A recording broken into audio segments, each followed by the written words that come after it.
মহারাজ কৃষ্ণচন্দ্র বাগানবাড়িতে সপার্ষদ বনভোজনে যাবেন, মানে এখনকার ভাষায় পিকনিক পার্টি নিয়ে যাবেন। তাই আজকে রাজসভায় পিকনিকের মেনু নিয়েই আলোচনা হচ্ছিল। এমন সময় গোপাল এসে হাজির। গোপালকে দেখে মহারাজ বললেন, ও হে গোপাল, কাল সকালে আমাদের বাগানবাড়িতে আনন্দ ভোজন করতে যাব, তুমিও সকালে আমাদের সঙ্গে যাবে। এই কথা শুনে গোপাল একটু বিমর্ষ হয়ে পড়ল, কারণ গোপাল গরিব ছাপোষা মানুষ, দিন আনে দিন খায়। কাজেই সকালে উঠে তাকে হাট বাজার করতে হবে, তা না হলে বাড়ির লোকজন খেতে পাবে না। কিন্তু সে কথা তো আর সবার মাঝে মহারাজকে বলা যায় না। তাই গোপাল একটু ইতস্তত করে বললে, মহারাজ, আমার একটু দরকার, মানে একটু কাজ, মানে জরুরি কাজ আছে। আপনি যাবেন, আমি একটু পরে যাব।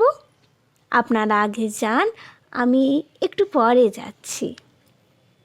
পরদিন সকালে মহারাজ সভাসদদের নিয়ে বাগানবাড়ির উদ্দেশ্যে রওনা হয়ে গেলেন। কিন্তু গোপাল সঙ্গে না আসায় মনে মনে খুব রেগে রইলেন।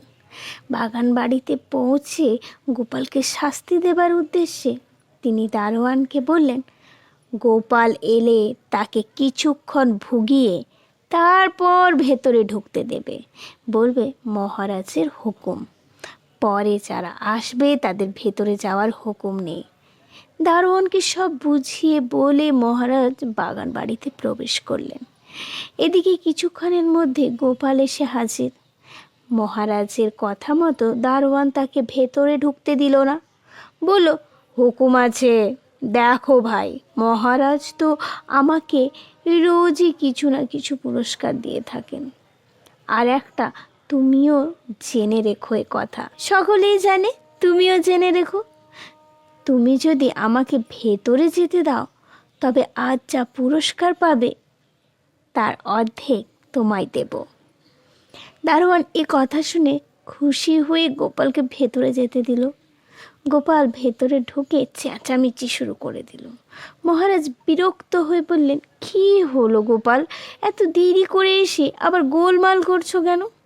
গোপাল গোলমাল বাঁধাবার মতলব করেই এসেছিল, তাই সে মহারাজের মুখের ওপর জবাব দিল, মহারাজ, আমার মেজাজ এমনই কড়া, আপনার ভালো না লাগলে বলে দিন, চলে যাচ্ছি।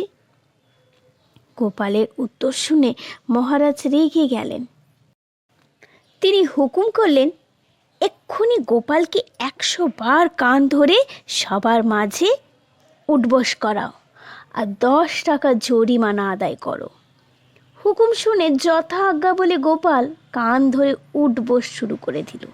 কিন্তু 50 বার উঠবস করার পর দাঁড়িয়ে বলল, মহারাজ, আজ আমার পুরস্কারের একজন ভাগীদার আছে। আমার 100 বার কান ধরে উঠবসার মধ্যে তার পাওনা 50 বার। 10 টাকা জরিমানার মধ্যে 5 টাকা জরিমানা তারও পাওনা। গোপালের কথায় সবাই অবাক হয়ে গেল। মহারাজ আশ্চর্য হয়ে জিজ্ঞাসা করতে গোপাল দারোয়ানের কাছে প্রতিশ্রুতির কথা বলল।